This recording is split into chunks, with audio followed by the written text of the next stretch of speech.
Hello everybody, thank you for making it out tonight for our event, Teens Talk with the President, Writing to be Heard. My name is Emmanuel Eggers. I'm a library associate at the Greensboro Public Library, and I coordinate the Teen Advisory Group, where we promote our young leaders in the community to build the teen services and programs that they want to see here at the library. So I have the honor today of hosting the illustrious Laura Carney and Arthur Milnes, who will be leading our discussion today, moderated by some North Carolina teens in our community. So to sort of kick y'all off, we've got Laura here, our One City, One Book author of My Father's List, writing, How Following My Father's Dreams. I'm so sorry. How Living My Dad's Dreams Set Me Free. This is what I do, getting off script. She is an amazing woman who knows a thing or two about dreaming big and achieving her dreams. She's an author, an editor, and an advocate against distracted driving, and also just a woman who uplifts other people and really knows the power of community. She's joined here today by Arthur Milnes, who is worked as a Canadian diplomat as well as a speechwriter for Stephen Harper. He was a memoirs and research assistant for Brian Mulroney and has met several world leaders, including Jimmy Carter, as well as Bill Clinton, Margaret Thatcher, and several others. He even hosted the Carters overnight at his house, who helped him plant a tree in his backyard. You may be wondering, why is the event called Talk with the President? So in chapter 5 of Laura's book, My Father's List, she describes meeting Arthur Milnes in a chance encounter where they become fast friends of now over a decade. And they are here today, moderated by our panelists here.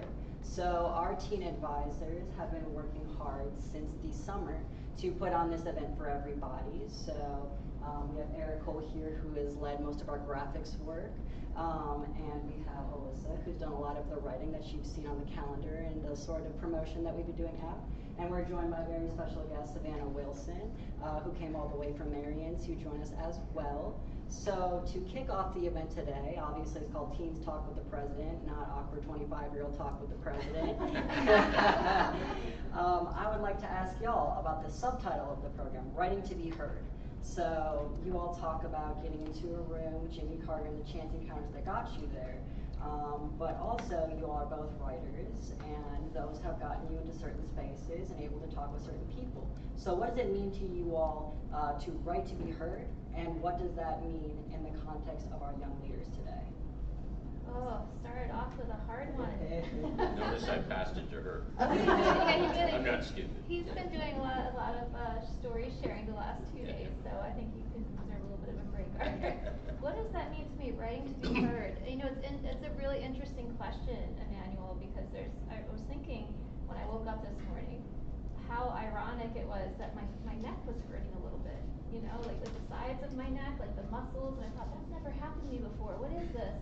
Maybe this is what singers go through, I don't know, like, oh, I've been talking for like 8 days at all these different events, and maybe that's what's going on. And I thought, well, isn't that ironic? Because there are so many moments in this book where I talk about my voice, and I talk about what that is, and do I have permission? I mean, I even have, like, as a bookmark, I don't know if you can see it at home, but it says, I am permitted / encouraged to use my voice, and use my voice is underlined here. And of course, what I was referring to there was my voice as a writer, because it's very scary when you're a young person, and I wasn't that young, I guess I was 40 years old when I was writing this, but it was my first book, and it's very scary to put your thoughts and feelings and emotions down in words. But it is, I think, the most helpful thing you can do to find not just a career that's right for you, but a passion. And not just a passion, but your calling, which is a little bit higher than passion, right? Like, it starts with curiosity. You follow your curiosity, you think, oh, I want to learn more about that. That's interesting. The curiosity leads to dreams, and now you have goals, and then after goals comes calling. It really is like a, wait, I should distill this into some kind of a lesson plan. Yeah, exactly. But that's what I've discovered, and the first step of all of it, though, is being willing to use your voice and put it out there in the world. And really, whether you want to be a writer, an artist, a musician, a creative person of any kind, a really great place to start with that is by writing letters. We've been talking a lot the last couple of days with audiences about how do you send letters to people you admire? How do you get them to respect you and treat you as not necessarily as an equal, but as someone worthy of having a conversation with? And I count my lucky stars for the day that I met Arthur Milnes, because how often do you get to have a mentor who has the kind of experience he has with writing letters? And I don't think I've ever asked you this, Art, but other than Jimmy Carter, do you want to tell everybody here about some of the people who have served that role in your life? As mentors? Yeah. Oh, wow. When you were very young. Yeah, well, here's one that changed my life. Started when I was in high school. I won't bore you with all the details, but there was a Canadian senator that I read about in the newspaper one day, and he was talking about an issue that I really cared about. So I went to the school library and looked up how to write to a senator and sent him a letter with my concern, and he phoned me. And that's when you're 16 and you get a phone call from a senator. That's pretty cool. And he invited me to come to see him, and I did. And we just talked, and he asked me all these cool questions, and I just thought it was really cool to meet a senator. And then he started to call me once a year, and I grew up in a suburb of Toronto called Scarborough, and he would invite me once a year to have lunch at this fancy hotel in downtown Toronto, and going to the big bad downtown Toronto for me at your age was like, wow, this is an adventure on the subway. And I just thought it was really cool. And my last exam I wrote at university, I wrote the exam in the morning, and then I drove back home I was living at my parents' house, and I drove home. And as I got closer to my home, I realized that, this relates to the senator, don't worry. I realized that, your mom and dad tell you that go to university and the world lines up and hands you jobs as you get your degree, and they hand you the degree and then they give you a job. And I was driving back home and I realized, oh my God, I don't have a job. I don't know what I'm going to do with myself. So I walked in my parents' door and took some of my suitcases, and the phone rang. And it was this man, Senator Keith Davey, and he said, have you finished university yet? And I laughed and I said, well, 3 hours ago. And he said, well, come and see me tomorrow. So I went downtown, put a suit on, and went down to see him. And he said, I was thinking about you, Arthur. Why don't you work in politics? And 2 days, after that, I was sitting in the office of the chief of staff to the, we don't say governor, we call them premiers, the premier of Ontario. And I soon had a job in politics at the Ontario legislature, so our state capital, you would call it. And that was life-changing. And a couple of years into it, we still would go to lunch. And he called me to lunch and he said, have you ever thought of journalism? And I said, no. And he said, well, I've been thinking about you. You might be a good newspaper reporter, right? And I said, oh, okay. The next thing I knew, I was in journalism school, thanks to Senator Davey. And so he really profoundly impacted my life in so many ways. And at the time, like I said, I keep saying, I just thought it was cool that this senator was doing this for me. And as I grew up, or my career progressed, I started to meet people in journalism and politics, a whole bunch of professions, that this senator, Keith Davey, had got them their start. So it was, as you won't understand it now, but even these people with really busy schedules, the most rewarding thing, forget money and all those things, the most rewarding thing as you get older is to see something in a young person and play your own small role helping them along the way, right? And I've obviously not become a Canadian senator yet, and unlike your system, ours are appointed. You don't have to run for anything, so if you run into a Canadian Prime Minister, tell them you met a potential great senator, so tell them to appoint me. But yeah, so it's a mentor. There's nothing more important than a mentor. And in my own tiny way, I try to do that back. You know, like I said, I didn't become a senator like Senator Davey did, but in my own small way, I try to help young people. I wonder, Art, if I may ask, Yeah. what do you think it was that you did on the day that you graduated college that impressed Senator Davey so much, that made him want to help you? Well, I think I just read about him in the paper, and I actually disagreed with him. I won't bore you with the issue because it's a very localized issue. And I think he thought that was, really interesting that a young person had reached out to him with a topic of concern. And I guess I presented my argument quite well. There you go. Right? And then later in life, I used to write letters to Canada's Prime Minister when I was in high school. And I had this great, about 2-3 years ago, I had the National Archives go through their collections and pull out my letters that I had written as a high school student to. Do they hold up? Yeah, some of it I wouldn't write today, but they were pretty cool, and we had a very flamboyant Prime Minister back in my day. A guy named Pierre Trudeau who drove a sports car and was always dating beautiful women. And once a reporter said, "Where's Mercedes?" And he said, "The car or the girl?" And so I found a letter that Arthur Milnes of Scarborough, Ontario wrote to Prime Minister Trudeau complimenting him on his car. Uh-huh. Anyway. Well, I think that's sort of one of the answers, Emmanuel, to your question, how do you write to be heard? One thing that Art, I think, has really mastered is you talk to famous people like they're people. Well, they are. And you ask them about things that no one ever asked them about, and you just show interest in that regard. But I think another answer is, how do you write to be heard? You listen, one of the things I had to learn very early when I started out doing my dad's bucket list was that I had never been asking people the right questions. Because I think we all sort of think we know a little bit about something. Maybe we don't know everything about everything, but I gradually started understanding that I was not nearly curious enough about the people I met. And actually, if you open yourself up to the curiosity you're feeling about someone, and I think you do this very well, Art, you allow yourself to ask them those questions that you're wondering about them. People love that. I think we hesitate sometimes to do that because we don't want to pry into people's lives or get too close to them. But actually, everybody has something to teach you, and most people are an expert on something.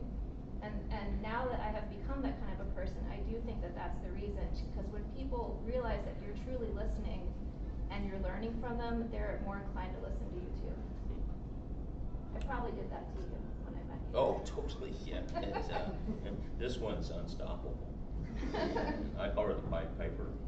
She went around America for years doing her dad's bucket list, gathering people like me in her wake, right? So there's little Laura friends all over the states of the Union, and I'm one of them, but I'm the Canadian president of the Laura fan club. The Canadian. But let me tell you my great story is I referenced him a minute ago, but Prime Minister Pierre Trudeau.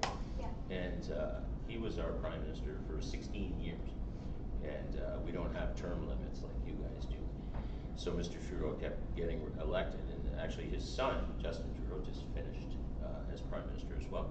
So I was getting very interested in him when I was in high school, and I read every book I could, and a really fascinating man. But he retired, and members of his party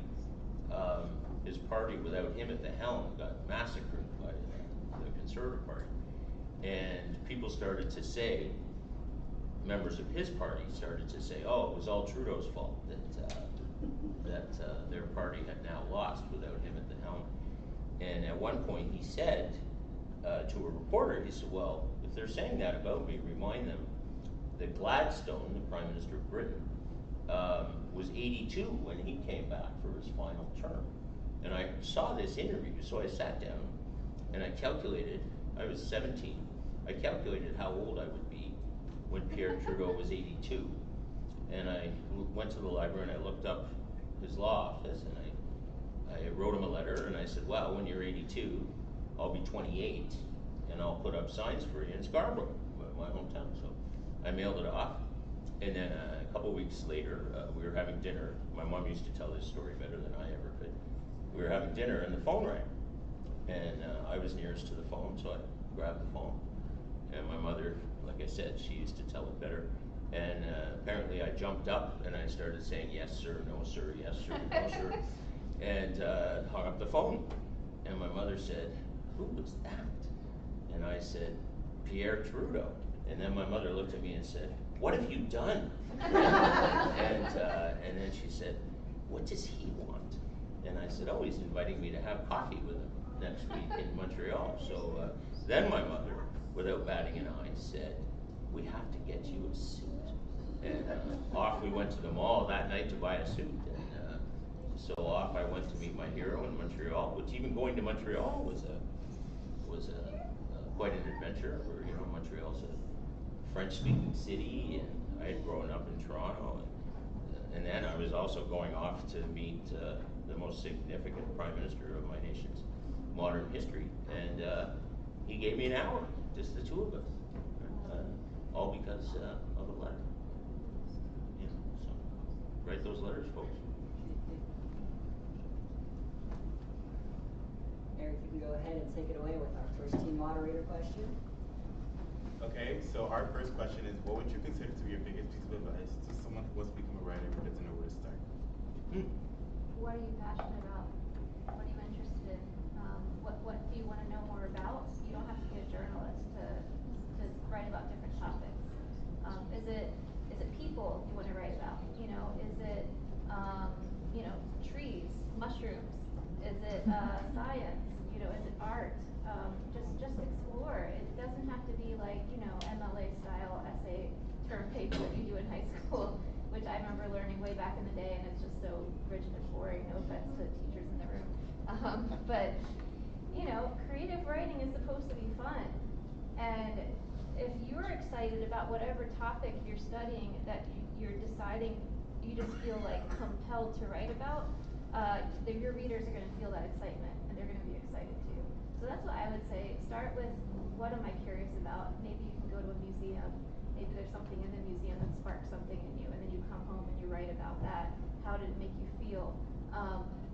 People talk all the time about how important it is to have a practice, like a spiritual practice or something, as though like, oh, every morning I'll wake up at 10 and write.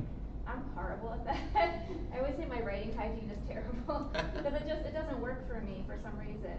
I only really write when something is making me want to do that, and it even works with like, you know, an Instagram post or something. Like I'll suddenly hear a voice like, oh, say this, and I'm just like, you know. So I wouldn't be too hard on yourself as far as scheduling and rigidly doing it every day. Just, I think, view it as an expression and something that you're permitting yourself to do. Because that's the other part of writing I find really interesting. I don't ever feel like I'm creating the writing. I feel like I'm receiving it. So if I can get myself into a relaxed state, maybe I've just gone for a walk, maybe I just went out and got coffee, you know, I'm sitting on the couch, I'm in a comfortable spot, I'm in a safe spot, maybe so there's nobody, there's not too much chaos around me. I mean, that's what works for me. For you, it might be, I like to sit in a coffee house when there's a lot going on. As long as that's the thing that's consistent, that space you're in, and you can get yourself into that mode, really the sky's the limit with receiving. And that's really what you have to do. You have to receive it. What do you think, Art? Oh, well, in my case, my dad was a history teacher, so our house was filled with history books. And when it came to, I became a reporter, and when it came to writing, I wanted to touch history. I wanted to hear history from those actually making it. So that's when I started to reach out to them. And I'm 59 and I just wrote to Taylor Swift. Haven't heard back yet, but She yeah. will. Yeah. She will eventually. So that was, with me, I don't consider myself a great writer, but I consider myself a good idea guy. And I'm, like I said, I'm not happy just reading about a historical figure.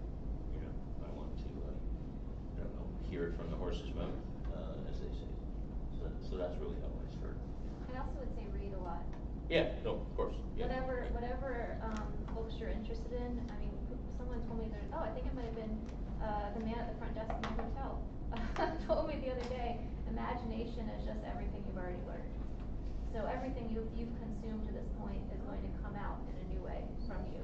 And that's what's the coolest thing about creativity. So really just, if there's something you love, even if it's like graphic novels, or it doesn't matter what it is, every Harry Potter book, just let yourself explore it. There's no such thing as guilty pleasure with reading. Just read all of it, and then one day, whatever you end up making is going to impact that. I really enjoyed your stories about writing to your local politicians. It's truly inspiring. What advice can you offer to younger generations about engaging with our own local lawmakers and making an impactful impression if we have the chance to share a room with them? Well, it's you have to keep in mind that often people in political offices, to get those offices, you have to be extremely ambitious, and sometimes people think it's arrogance in a negative sense, right? But my hero, Jimmy Carter, you're a peanut farmer, and you wake up one morning and you say, I'm going to be president of the United States. So that's nuts, right? There's no way that could have happened. Well, he made it happen. So my point is, people and it doesn't just it's not just politics. It could be football. It could be the world's experts on mushrooms. It doesn't matter what it is. Astronomy. They too were really ambitious. So you get in a room with one of those, with one of them, and you get FaceTime. They'll listen to you. Believe it or not, they're actually looking for, in my case, politics. A good politician is always looking for the next generation. So, like Laura was saying, do your homework. Be respectful, even if you disagree with the person. I've interviewed hundreds of politicians when I was a reporter, and I always started from the premise, whether I personally agreed with their take on the issues of the day, I started with a certain respect for people who have the courage to wake up one morning and say they're going to be president of the United States, right? And go door to door in front of their neighbors, and that's tough stuff. So I always started with this position of respect of them, and I think, also be mindful of their time, right? A decision maker doesn't, the one thing they have very little of is time. But you get that encounter with them, they'll listen to you, right? Do your homework, don't waste their time, and you'd be surprised. Yeah, it's an interesting balance, isn't it, Art, between respecting their time, but also being persistent. Mm-hmm. I think like you can tell by your intuition will tell you, am I being a pest? But at the same time, we always say, journalists always say, send it and forget it. So it's like you send the first letter, and then you just completely forget it even happened, and you go about your day, right? And then maybe in 2 weeks, maybe you send another one. Maybe in another 4 weeks you send another one. But if it's 3 or 4 times, maybe let it go. But persistence really matters with stuff like this. And the other thing I would say is there's all kinds of ways to reach people in government. I originally I started doing this because I hope to encourage people to drive safer. And then at some point it occurred to me the best way for me to do that was to tell a story, because I'm a storyteller. I did go to some schools and speak to kids in high schools about driving, but eventually I realized maybe my role is to be more like my father was, which is someone who inspires and someone who encourages people to live a good life as opposed to shaming them for what they're doing that isn't safe. I will tell you, when I had to check off a political list item, which was being invited to a political convention, I wrote to like every single person who was running for president. And I pictured myself, you know, at the national convention. I think it was, when was it? I think it was in Wisconsin or something that year. And I was getting like really excited about this. And I was picturing myself like being a VIP and meeting all these important people. And then what ended up happening? I actually ended up getting invited to the state convention in Delaware, the state I'm from, because I left no stone unturned, you know, and I just kept going. And that made perfect sense to me because that's where I'm from, and if my dad had checked it off the bucket list himself, he probably would have gone to the state convention in Delaware.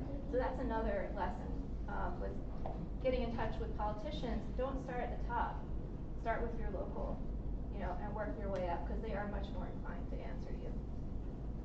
I was going to say too, again, it's not just politicians, that's my thing, but it could be professional football players, scientists, you know. Taylor Swift. If you get a chance and you get in the room with one of them, you'll quickly notice there's somebody with them. Oh yeah, nearby, floating around, always watching. Well, they're actually more important than the person you're after, and try to get their names and write to them and do your homework. And there's a story I told last night about at one point we had a prime minister and I wanted to discuss an issue with him actually, and I happened to, somebody told me that his executive assistant, this executive assistant's ancestors were the people that my high school was named after. So instead of writing to the prime minister, I wrote to him, to this young executive assistant in his 20s. And, you know, I said, hi, I'm quite honored to go to the high school named after your ancestors. And by the way, could I meet the prime minister, right? And I don't know, 2 weeks later, I was sitting with the prime minister. And so that's, you know, learn about who's around these people. Well, also that's an example, like I was just saying, I'm a storyteller, right? So I was going to go in a roundabout way to communicate my message. That's you taking your own unique way. Right. You know, which is, you found something really random, you know, and almost kind of funny, and that's who you are. So you're sort of being vulnerable enough to be authentic. Right. So I would say that too. Don't be afraid to be who you really are when you talk to these people. And for your generation, you won't like this, but the most important piece of advice I would have is throw away your computers. Like, forget email, okay? Don't email these people. Don't Instagram. Don't tag them on Facebook. Forget it. Don't. Please stop. Just when you want to do that, just say, I'm not doing it for art. Just this once, okay? Is sit down and write a letter, right? Like, write it out in your hand or type it, and go to the post office. There's a thing your generation doesn't know. There's a thing called a post office. And you go and you buy a stamp. And it's amazing. So this nice man or woman takes your letter, you lick the stamp, you put it on, and usually this man or woman takes your letter, puts it in a box, and then 3 days later it ends up delivered to somebody in another part of the country. Sorry, I'm just being funny. But and another key, in your letter, don't give them your email address or your phone number, right? So letters are so rare these days that they get through, because often the people opening the mail go, oh my God, a 17-year-old just wrote to the governor or to the mushroom expert, Nobel Prize winning mushroom guy, right, or something. And yeah, so in some of the offices I've worked in as an adult, I saw examples of letters were so rare written by young people that when they were written, they were delivered right to the top. So try that one. And that's what I did after I met Jimmy Carter. Yeah. After a random meeting with Art in a parking lot, and he wrote me back, and he sent me back my original handwritten letter. He just wrote right up in the margin the response. He did it buys me, he'll probably write you back. So those things. And I haven't heard back from Taylor. And well, here's how I started my letter to her. I sent it a couple months ago. I've been waiting to hear this. Yeah, I just started it, and it was quite. Oh, it's a long story. Why is a 59-year-old writing to Taylor Swift? Okay, so I listened to the radio driving to work, and I guess a year or two, this famous tour was going on, whatever it's called. Yeah, that thing. And I would drive to work, and I'm sick of the news these days, so I put it on rock stations instead of getting depressed listening to the news. And I started to hear these songs, and I started to hum along, and I had no idea who was playing them. And then I was humming something at work, and they said, "You like Taylor Swift?" This was a young person, and I said, "Oh." So anyway, I started to listen to Taylor Swift going to work, and I loved her songs, and I just thought I'd tell her that. So I wrote down, and I started the letter, and I said, "Dear Miss Swift, I don't want your autograph. I don't want a ticket to your concerts, and I don't want anything from you. I just wanted to tell you thank you. You brightened my day." So I'm still waiting. She's in love with me. She just doesn't know it. So we'll see. I'll let you know if Taylor writes back. And if she doesn't, then that's her loss. Yeah, thank you. That's such a great talk about like Taylor Swift. I love Taylor Swift. She's great. Isn't she amazing? She really is. Well, I grew to respect her once I knew who these songs were, like who was singing these songs. What also an incredible, empowering role model for young women, business woman, somebody who gives a massive amount of money to charity, and also, in my area of interest, encourages young people to vote. I thought, no, we need more like her in our society, don't we? Yeah. So kind of on the topic about trying to get out of your comfort zone. So in My Father's List, it's clear that human connections and chance encounters helped Laura achieve some of the hardest items on her list. That's evident by your fast friendship with art, who you described as being crucial in helping you meet President Jimmy Carter. What do you both suggest to younger people who may struggle to embrace uncertainty, especially if we have to approach a goal of different than the way we imagined it? Oh, geez, Yeah. what a hard question. How should young people embrace uncertainty, especially if, did you say as you're approaching the goal it's different? Especially if, when we have to approach a goal a different way than when we imagined it. A different way, trust the way, I mean, you know, I watched a lot of Oprah videos as I was doing my dad's bucket list and writing this book, and I suddenly just became very attracted to learning from all of the experts that she would learn from. And I'll never forget, she did an interview with a swimmer named Diana Nyad. And Diana Nyad, they actually made a movie about her a couple years ago, I think, called Nyad. And she swam, I think it was from Cuba to Florida when she was 70 years old. And it was her third time trying it. And she had tried it in her 20s, and she tried it again in her 40s. I think I'm getting the ages right. And then everyone said, there's no way you can do this. You're 70, you know? And she told Oprah, because she said, you know, what were you thinking when you were out there with all those jellyfish and, you know, all of the obstacles she encountered? Because that's, talk about uncertainty, right? Like, that's a body of water filled with sharks and who knows what else. And she said, well, what I always would tell myself was, I know I'll find a way. That became a mantra, find a way, find a way, find a way. Because she found that the more she believed she would find a way, the more it came true. And that is a big part of it, because you'll have, as you start pursuing things in your life that are very weird and unique and unusual, but very exciting to you personally, you're gonna find all kinds of people around you telling you why you can't do it, or why it's impossible, or there's no way, or who do you think you are? And if you don't have other people telling you that, your own head will tell you that as much as possible, especially in the middle of the night, especially when you're already like in the middle of doing it. I like to call them the gremlins, which I got from Chase Jarvis, who's really inspiring. You guys, if you don't know Chase Jarvis, you should look him up. But the more you start to believe that things will work out if your intentions are good. So just get really, and that's another Oprah thing, just get really clear on what your intentions are. Why do I want to do this? what's my why? When I started writing this book, I learned this when I was studying journalism at University of Delaware. I took a Word document and I opened it, and I started typing out my so what. My so what? Who cares that I'm doing this? Why does it matter? And as I wrote my so what, it was really empowering, because I thought, well, no matter what happens with this book, I'm always going to know what my reason was for doing it. And it's a really important thing to do, because whether you're successful with something in the world or you're not, you need to be able to embrace your reason, because that's all that matters. It doesn't matter what other people are going to say about it. So I would say that, just believe that you'll figure it out and get really clear on why you're doing it, because especially if something becomes successful, people will be very quick to tell you what they think it is that you did.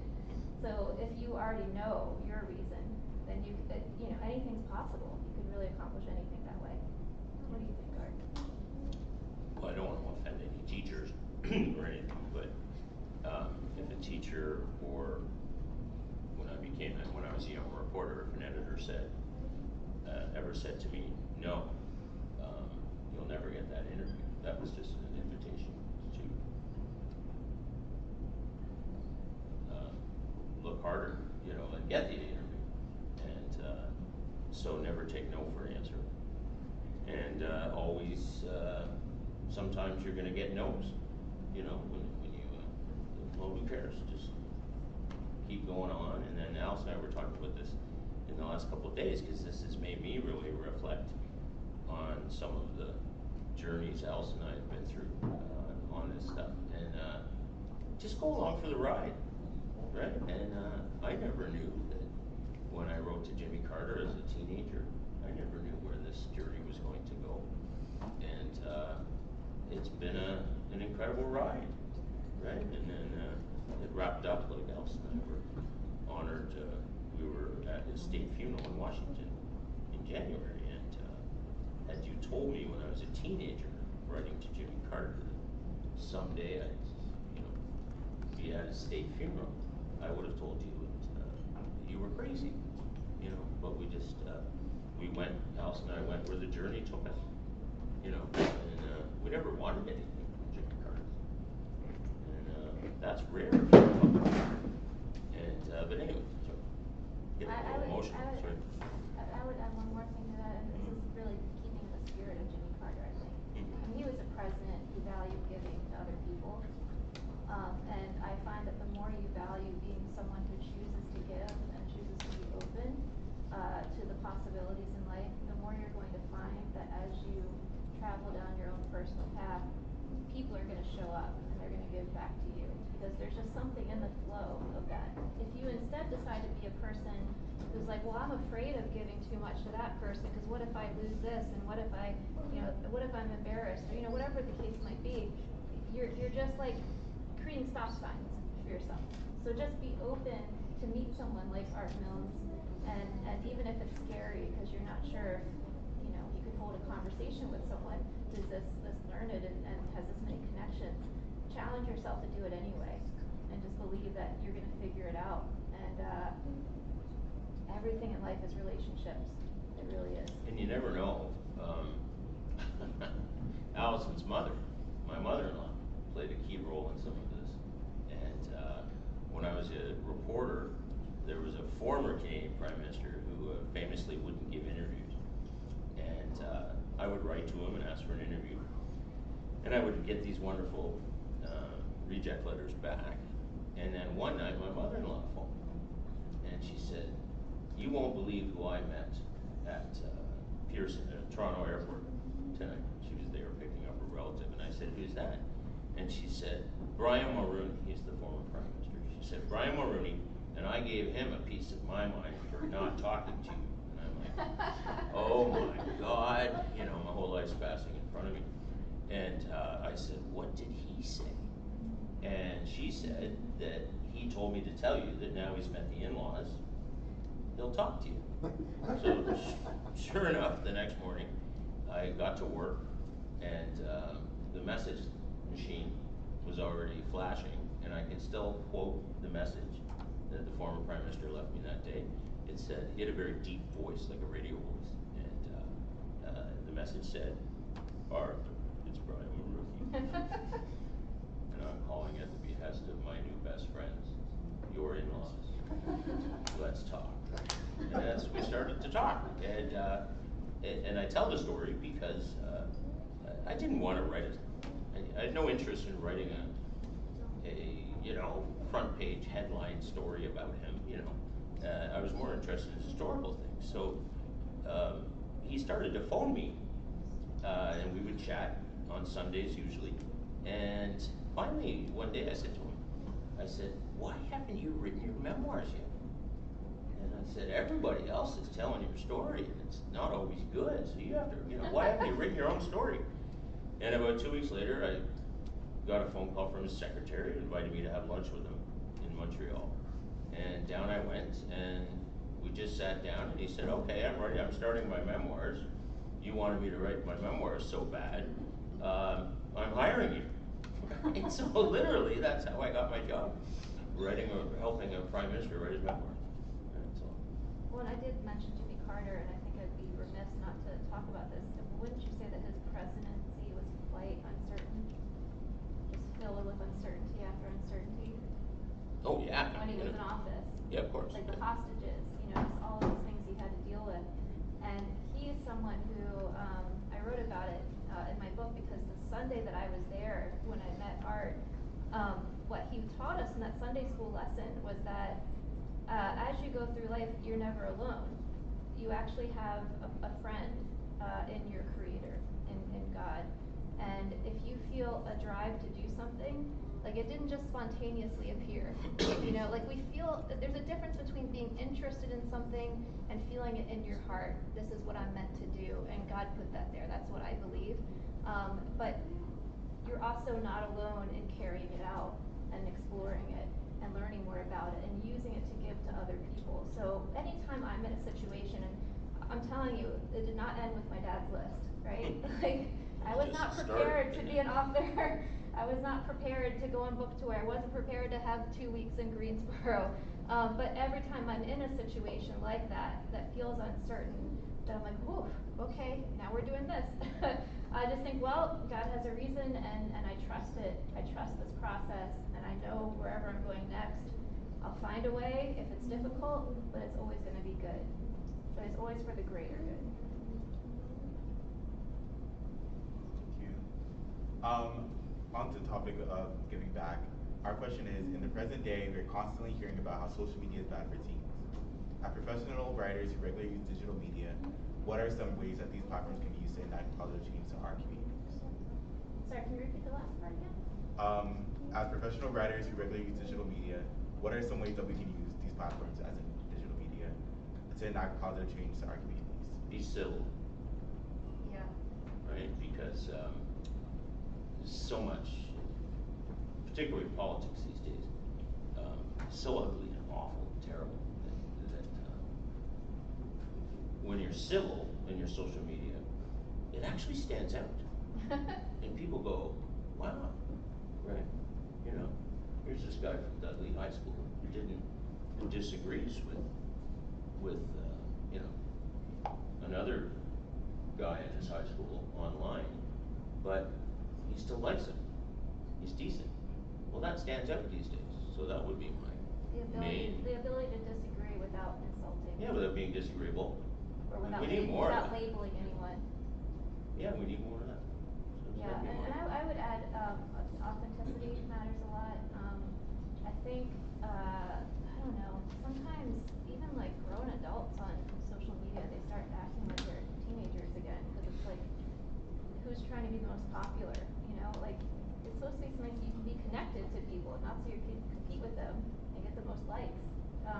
And when that starts to become your pursuit, first it becomes, oh, well, I better give the people what they want, so I'm gonna do the latest trend or, whatever it might be.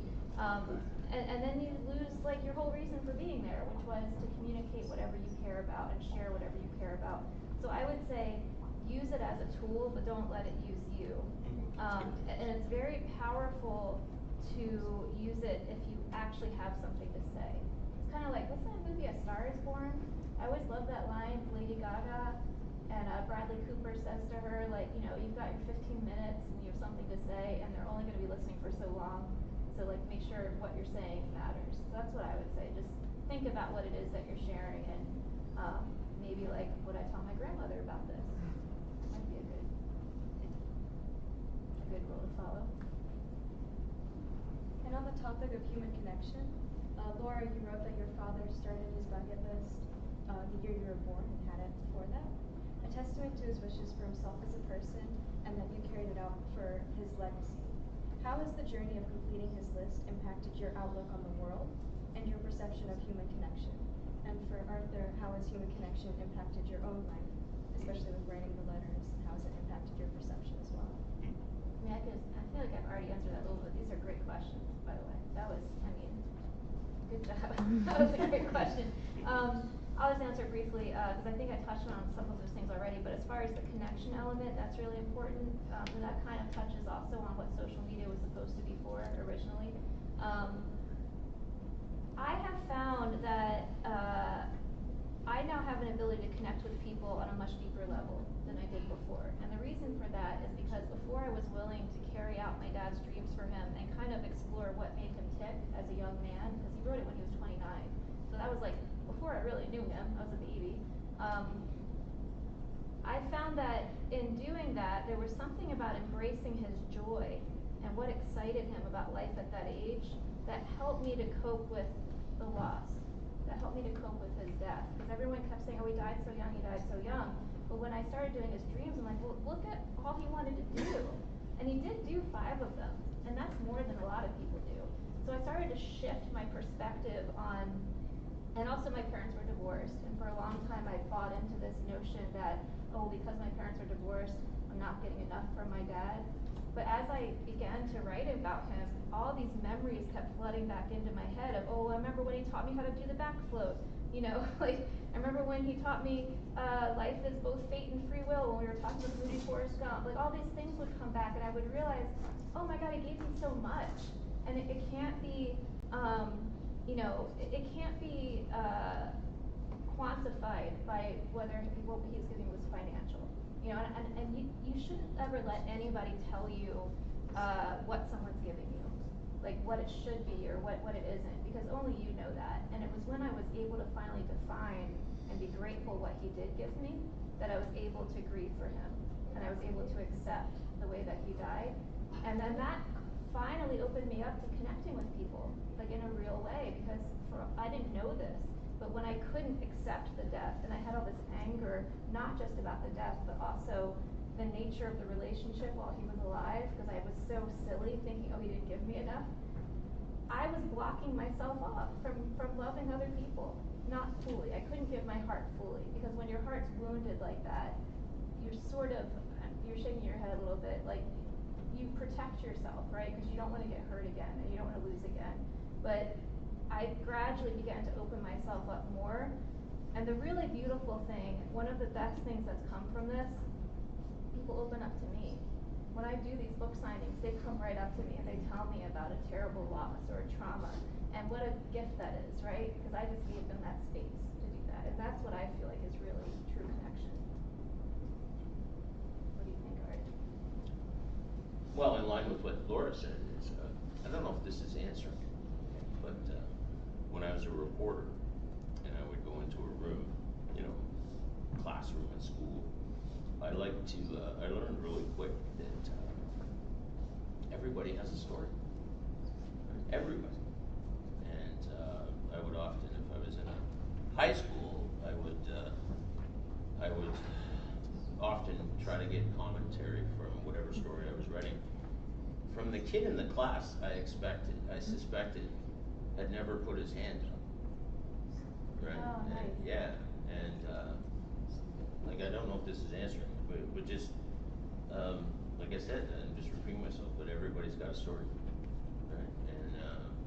And again, I keep going back to politics is my thing. But be respectful of the office that these people hold, even if you don't like them, if you disagree with everything they stand for. Even if they don't respect the office, you know, respect the office, do your homework, and I've learned through my obviously starting at a very young age, that these people are human, right? And above everything else, they're human. And, hope did that help? Yes. Yeah. That was a tough question. Way to go. It was. That's very good. Good on you. Yeah, so a pretty big thing with teens now is mental health. So, Laura, in your father's list, you were vulnerable about your past struggles with mental health and imposter syndrome. Your determination and dedication is truly admirable. How do you recommend for young people today to find their voices and advocate for themselves, even when they doubt that it's possible? Don't ever be defined by a label. We're living in a time that tends to pathologize lots of things, and you go to a doctor, or you go to anybody, and they'll try to say, oh well, you're this or you're that. You have depression, you have ADHD, you have anxiety, you have OCD, whatever the case may be, whatever someone's telling you have. That shouldn't ever just suddenly now become like, this is my excuse for why I can't do things, or now I have a limited life. Like, I remember one of the doctors I saw back then told me I just needed to accept that I had a disease because I had depression, and he said, just don't pursue anything too stressful. I mean, God, if you only knew about this, right? And you really shouldn't ever let anybody tell you that, because what I have actually discovered is only a person who has severe ADHD would be able to check off 54 items in 6 years. Only a person who has a little bit of social anxiety would be able to maintain 2 weeks of all of these different events, and because part of my anxiety is that I force myself to get out of my comfort zone all the time. So it's become a practice for me. And if I never had that anxiety to start with, I don't think I would have developed that practice. And only a person who has depression might have developed a running practice. I discovered running when I was 35, and a lot of these bucket list items involve running or athletics of some kind, and that's just become a saving grace in my life. So don't look at something that someone tells you have as some kind of like, oh, I'm doomed or I'm defective, because you're not. You actually are just different, and the reality is that we're all different in some way or another. That was really great. So Oh, thanks, Savannah. That was really good. Well, I've faced my adult life some extremely serious mental health challenges. Like you'll learn, most people, these challenges start to present when you're in late high school or university. So that's when my journey with what I call the black dog. That's when mine started. And the difference with today is when I first started to have to deal with these things, I was alone. Like the thought of I'm sitting in Greensboro, North Carolina, mentioning my vulnerabilities and my mental health challenges. In my day, you wouldn't even have thought of mentioning that, let alone in public. You wouldn't even tell your best friends. And there was shame everywhere. And and in my case, thanks to my wife, depression and things like that impact your spouse more than anybody else. It's a brutal thing. And as life went on for me, I discovered I had an incredible champion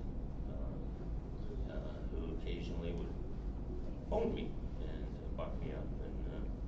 And her name was Rosalind Carter of Plains, Georgia. And when you're at your lowest, I've never told that. I don't know if Allison even knows the calls she gave to me. And I'm gonna tear up.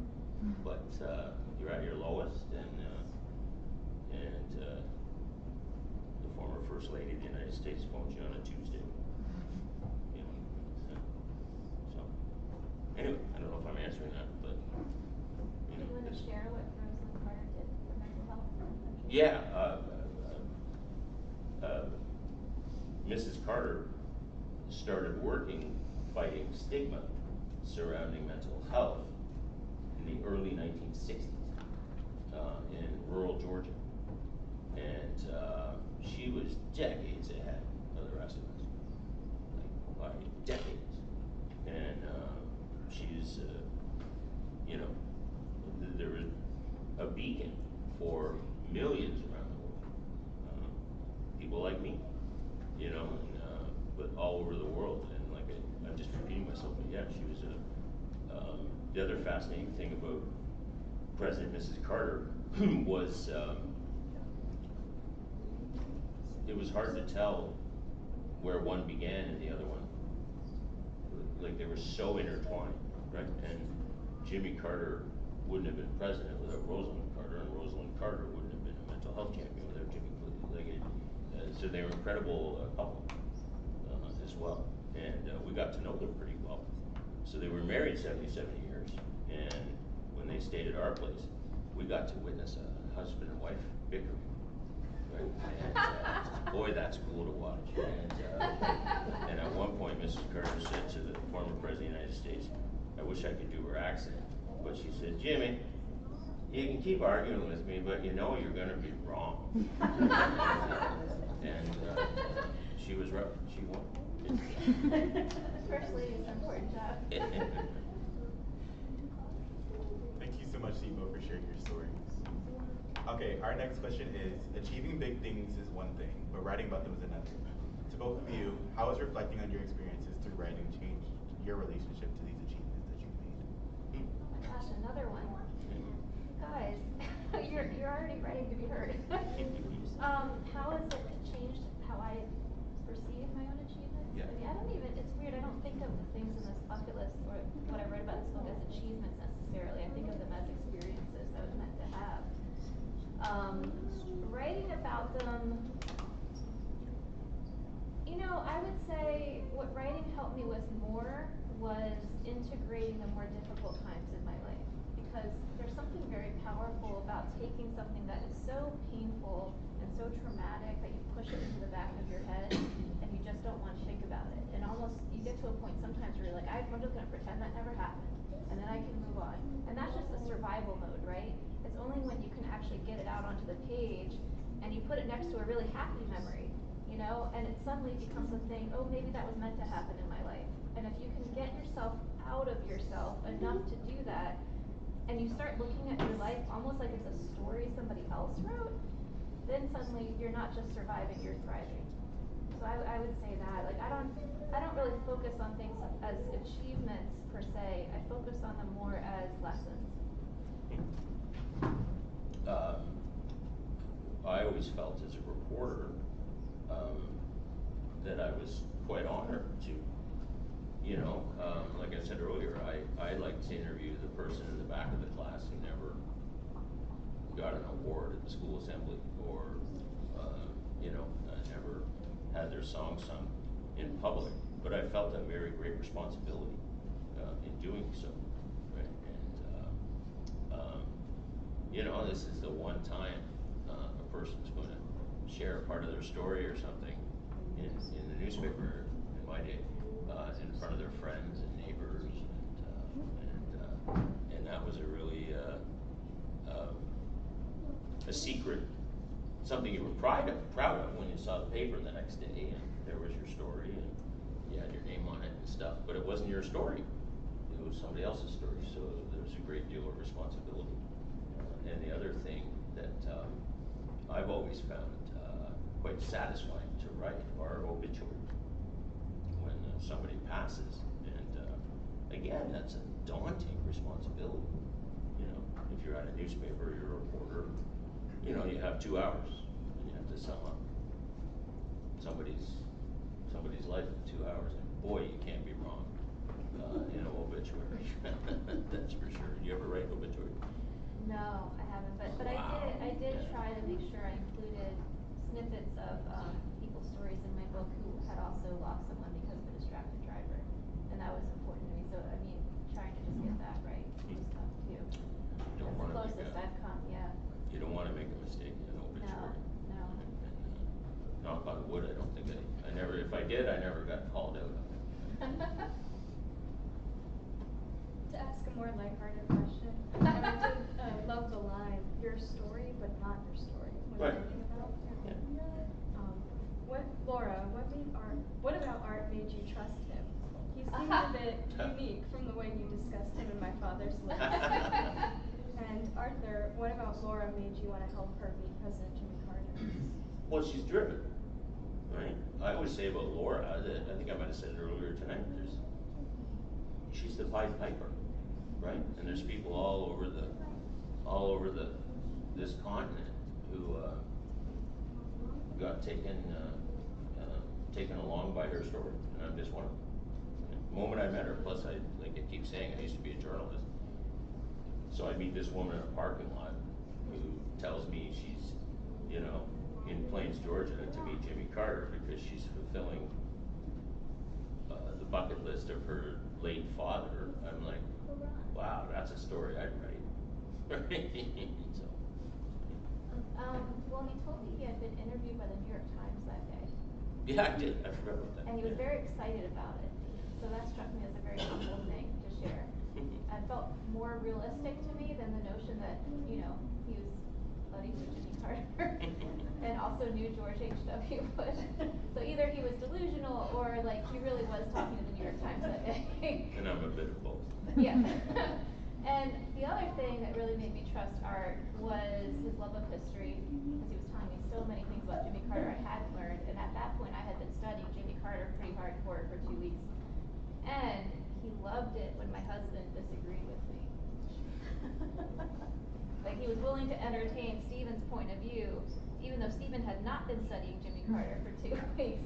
And he thought it was hilarious that when I would say something and he would disagree, he's like, oh, the chutzpah of that guy. Okay, I think that's what it was, wasn't it? My wife wasn't there. Yeah. Right, so. So that's what it was. I could tell that he liked Stephen. So anyone who likes Stephen is someone I trust. Alright, so to close this out this evening, please tell us what is next on each of your bucket lists. Well, I'm doing a Greensboro bucket list while I'm here. We're doing a Greensboro bucket list challenge through the library's Facebook page. And you can go on there and you can sign up. It's a private group, but I think we have 50-some people in there now who are all doing their bucket lists. And I think, gosh, I've done something historic in Greensboro because we went on a history tour last night. We've done something spooky because our hotel is haunted. What was the other one I wanted to do? I'm trying to remember.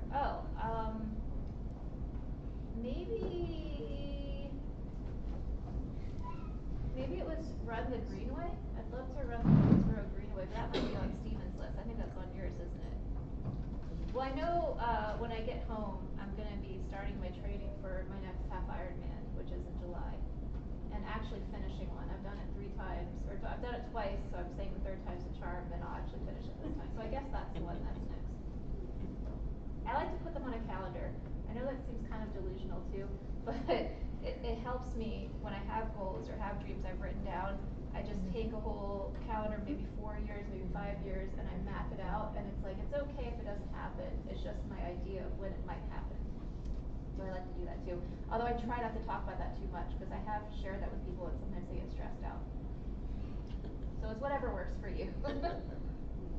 I have a funny answer. And these are great questions because I've never faced these things, questions like that before. In the funniest way, I'm at a stage in my life where I spent 35 years in my career running at 4,000 miles an hour.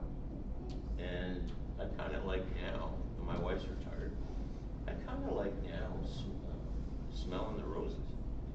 So I won't say I don't have a bucket list, but roses smell good.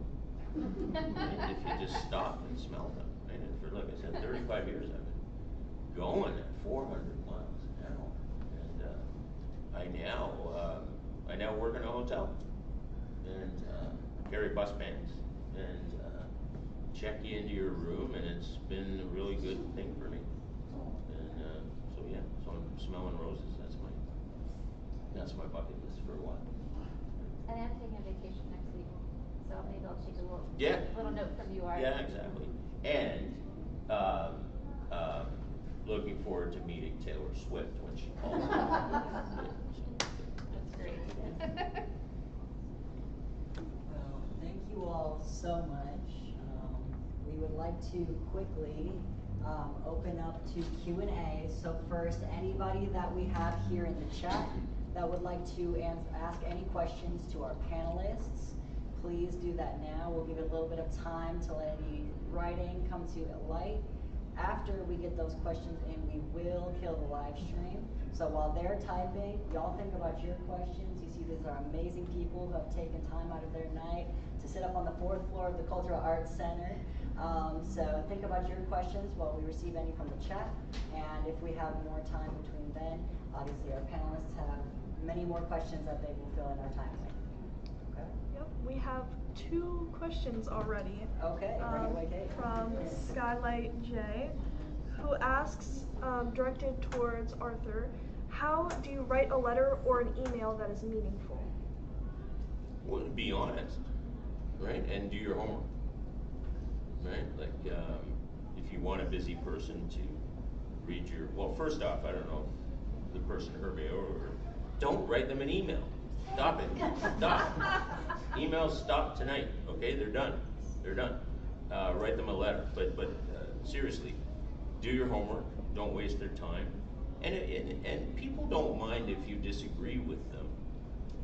So if you want to, write to your mayor or your congresswoman or man and express a difference of opinion, but you want them to know your view, just be respectful, right? And you don't have to come out of the starting gate, with angry language and all these things. Just be respectful, and that would be a little bit of my advice. I would say sometimes they like it when you respectfully disagree. Yeah, it's so rare these days. I got to meet the songwriter Paul Williams a few weeks ago, who wrote Rainbow Connection, which was one of the list items. I sang 5 songs that my dad wanted to record, and I just decided on Rainbow Connection. So those are the songs he sang to us when I was a kid. And it, like, by happenstance, I had a connection where I got to meet Paul Williams, and turns out he loves Joseph Campbell, and I love Joseph Campbell, and we got in a conversation about it, and he's telling me what the hero's journey is. And I'm like, no, Paul, it's actually this. And then it hit me all of a sudden, wait, I'm disagreeing with someone who's one of my heroes right now. But I think he was intrigued by it, and he liked that my take on it, and he started asking me questions, and I was like, holy crap, Paul Williams is asking me questions. But I mean, I think you would probably approve of that, right, Art? That I just expressed my view, even though it was different from his. Yeah, the second question, which is for both, what are some of the best questions that people ask you that get you excited to know more? I couldn't hear that last part. That get you excited to know more. The best questions that people ask us that get us excited to know more. That feels like a trick. It does. When I read it, I was like, It's like I couldn't think of a question, so I'm going to say, what do you like? What do you think, Art? Wow, I'm as stuck as you are. I was hoping you were going to answer that one. No, it feels like a riddle. Yeah. The best questions that people ask us that make me excited to know more. I mean, maybe a question that's on the personal side, or maybe if somebody's telling me about their experience as a writer or as a creative, and it feels like they're sort of revealing something about their own life, and that makes me feel like maybe I'm gonna have some kind of connection or friendship with that person, and I might learn from them and they might learn from me. So maybe something like that, where if you're willing to share a little bit about what you're currently working on or where you are in your life, that always fascinates me, because there's a vulnerability there, and I'm technically a stranger at these events, I still don't have an answer. I really don't. like, what are questions that you enjoy hearing from people, that you enjoy answering? Well, questions that show passion, Yeah. right? I don't care what the topic is, just if somebody's passionate, they answer a better question, or they ask a better question. So. You know what I like? I'll say this, Kate. I like it when somebody asks me something that shows that they have an interesting take on my book. I had an event once I did in Woodstock, New York, and the owner of the bookstore who was interviewing me said he had noticed that the ending of my book felt like a beginning, and that the whole shape of the story felt like a circle. And I thought, well, that's really cool, because that's what I intended. And that's a cool moment where somebody's like, oh yeah, you communicated that and I heard it. there is some clarification on the question. Oh, good, Oh, okay. no. That get them excited in general as panelists. Yeah, stuff like that. Stuff that's about, I don't often get to talk about the writing part of this, strangely enough, because it is also an interesting journey I got to go on. But when someone wants to talk about stuff like that, I get really excited. Yeah, and then I find this doesn't just apply to questions, but life generally. A sense of humor. Right? Everybody likes to laugh. Yeah. And hear fun stories and self-deprecating stories in particular. We all have them. Well, that's it for the live. So everyone has questions. So thank you all, everybody that joined us on the live stream. This is the time we put you all to bed so that we can just do our moments here with our God in here. But thank you. You all have made GPL history as the first Instagram viewers here. So thank you for coming and supporting here today on a new platform for us to be streaming on as well. And thank you for spending time with these wonderful authors who have likewise spent time with you. I keep seeing your side and everyone's like, who's talking?